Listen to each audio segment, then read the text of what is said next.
When it comes to naming top-notch entertainers, past or present, Howard Blank rarely draws a blank. He is on a first-name basis with performers like Bob Newhart, Jay Leno, Joan Rivers, Shirley MacLaine, and soon Whoopi Goldberg. Howard is the VP of Media Entertainment and Responsible Gaming at Great Canadian Gaming Corporation. He is an entertainment ambassador of sorts, and it is my pleasure to welcome Howard Blank to Studio 4 to tell us more. Hello, stranger. Hello, Fanny. Thank you for having me. Nice to see you again. Yes. You do go back in the radio business, I recall. Yeah, back in the late 80s, early 90s.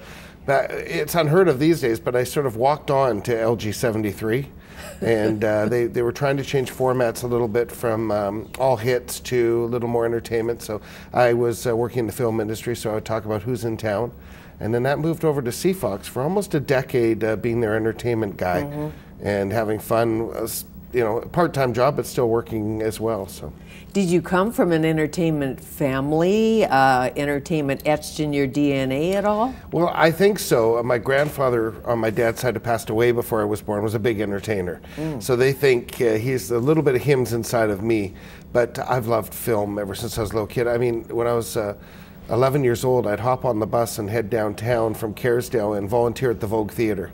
I could take all the movie posters I wanted with me. So, you know, today unheard of, I guess, but that's where it started. And then I knew I wanted to work in the film industry. So when I was going to college, I started working and volunteering and then got my name on the list and worked on quite a few really cool movies and TV shows that are part of Vancouver's history now. Absolutely.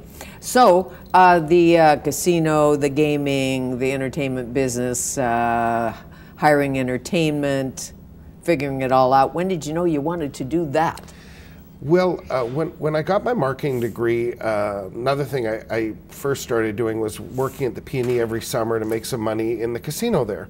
So I had done a story on casinos for a newspaper, and I said, you know, this is really interesting because it wasn't like what we have today with River Rock or anything like that.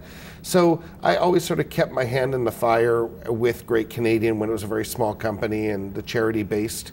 And as that grew, I sort of jumped in and said, hey, I think we need to start marketing here. And I worked in the marketing department for many years. And then when we took that next leap to really being an entertainment destination with theaters and live entertainment on the floor, I sort of said, hey, I think I can fill this niche. And I took it over. It didn't exist. And it was a great leap. I was at the Red Robinson to see Mr. Tony Bennett. Oh, isn't he fabulous? Fabulous. I couldn't believe the strength of that voice. Still. 85 years young. I know. Incredible. And my daughter got food poisoning. Not at the casino. Good.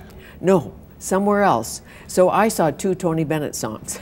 Oh, had the mother in me had to kick in. Sure, of course. You know, when that daughter you love madly is hurling, you have to go. And I'll tell you, the people at the venue were so fabulous. Oh, good. We're in the lobby with a bag and a sick daughter, and they took such good care of us. That's wonderful. So I saw the very last song. I saw the encore, Smile. Smile. That was pretty much it. Sure. He's a wonderful man. Again, so many of these artists that I'm bringing are on my bucket list. You know, I very much wish I was around more for the Rat Pack era and things like that, and being able to live it. But some of those performers are still around, and I can bring them in, and Don Rickles, etc. And I tell you, Tony Bennett, you know, one of the things that I'm so fortunate to have is he's an amazing artist. His stuff is at the Smithsonian and in the White House. He was doing a painting called Vancouver at Fall a few years ago, and he asked if I'd like to come up and see it, and I went and looked in his room, of course, and he says, you know what, Howard? I'm going to do it for you. So it hangs proudly in my dining room. Really? Yeah. Come and see my etchings, yes. Howard. Sometimes you don't go there. No, but with Mr. Tony, Bennett, you were safe. I was safe. And his daughter has a magnificent voice. Yeah, she opened for him. Yeah, Antonia Bennett, first time he brought her on tour that I've met her, a wonderful gal. And yeah, just phenomenal. He brought his wife this time. So the whole sort of family was there. It was nice, and I think you really appreciate it. He has his dinner, Italian dinner, before the show, about 5 o'clock, every performance. He has his routine. We had, the premiere was there. and we had the U.S. Consul General and a number of people the second night at River Rock, and they went down to meet him. Right. And it was a lot of fun, and of course, having all those people there to enjoy what we produce, it's what it's all Sure. about. And who gives you the list of what an entertainer wants? The agent? Oh, the rider? Is that the what you- rider. Yeah, it's called the rider. Generally, it's in the contract, and we vet it. There's some things that are done, like a lot of these artists we bring are stadium artists. So there's all these things that we just don't do it, and we cross it off. Okay, so stop there. Stadium artist, what does that mean? An artist who would play a much larger venue than our 1,000 seats. Okay. So perhaps they would have much larger entourage, they'd need more hotel rooms, or they would need full days catering, things that you would have when you're doing major sound checks and you're on site for a long time. Okay, so that would be Veuve Clicquot, and that would be wardrobe, and that would be all of the above. Yeah, we pride ourselves in the outstanding service. And one thing that's changed in the old days, people like Tony Bennett or Paul Anka, some of those major stars, they wouldn't stay on our property when we first opened up the theater at River Rock. They are used to staying downtown, and we've won them over with our service and with the rooms and everything, and now they stay on property. It's good for us because when you see those stars walking around your property, I mean, it speaks volumes more than any advertisement could You do bet for it does, and it's so much easier for the entertainer. Has to be. It is, and we're building Except a new they hotel. do have those limos, don't they? Well, a lot of them like the SUVs now. Limos are a little old school. Most of the newer artists, they like an SUV. They like to be up, and many of them like to sit in the front seat with the driver. Really? Yeah. The Escalade. The Escalade, Whatever it yes. is, because Oprah started that, didn't she? She did. She did. Would you try to land an Oprah? Is she on your bucket list at all or off your radar? No, she's somebody I would love to have in conversation. I produced a show with Shirley MacLaine in conversation where she came out, and then I would host the end. And I did something with Gene Simmons and the family as well. So I'm always trying to come up with these new ideas. The thing with Oprah is she's done a few of those major all-day events where she'll come for an hour, and Ellen has done that as well. It's hard to get them for a small event unless they're passionate about a philanthropic angle with your event. So we're looking at things like that, but definitely not off the list, but probably one of the harder people to get. But again, word gets out there, and when people start Sure. hearing about what you have, they often are more to say yes than no. And if OWN Network doesn't go all that well, she might need some free advertising. That's right. Who knows? Speaking of the Simmons family, the extended Simmons family, in your small lounges, Yes. didn't you have some of the kids singing, the Simmons kids? We did something special for Grey Cup. I was on the Grey Cup committee, and we were trying to just wow the whole city with different things, and we became the official casino resort of the Grey Cup. So to step it up a notch, I was invited to Jean and Shannon's wedding in October. Sophie premiered there, and her voice, their daughter, Sophie Tweed Simmons, was just an angel. So I immediately talked to her and her brother, who both sang. I said, would you guys like to come up to Vancouver and do something special for Grey Cup in the lounge? And they were thrilled. And we brought them up. We had standing room only. Lulu's Lounge had them for both nights. And from that came Jackie Cohen came and saw them and wants them for her Face the World Gala that she does every year. Mayor Diane Watts saw them, wants them for her event. And Sophie's very much grounded half the year here in Whistler, so it was really exciting for us to have them, and Mom and Dad were so proud because they're coming into their own. You know, as That's opposed to true. being And a Mom shadow. and Dad got married, didn't they? They did. I was there. It was Alas, phenomenal. you were there. You've been everywhere. I was lucky Howard, to be there. you're on the list. I'm on the list. You're on the E-list. but local talent in this town, like Yes. we have so much. We have We great do. jazz singers, and I was dancing the other night to Cease and Desist. What a great band. What a great band. 23 years they've been Yeah, I was together. going to say I was about 20. I was thinking, Yeah, they said 23. Great band. And The Odds and Revolver, all of that. Do you have to meet local entertainment requirements? Is there a rule? There's no rule. We started it. We felt that, you know, when you go into a casino, you shouldn't just have gambling. That's one piece Right. of it. You should have great food. You should have great entertainment options, both ticketed in a theater, but also free. So we started the lounge, Lulu's Lounge, and then we opened up the Lion's Den at the Boulevard Casino in Coquitlam. And we have phenomenal local acts that are there that are free. Kathy St. Germain, who has been in the business forever, helps program all the entertainment for me. And she's wonderful. And we've had, you know, everyone come through there and they love it. And every New Year's Eve we do some wow stuff. We've had Chilliwack perform live, as just a wow, you know. Here and Del Richards was there, wasn't he? Del was there every year for New Year's. He's our ambassador, as is Red Robinson. They're both ambassadors for the company.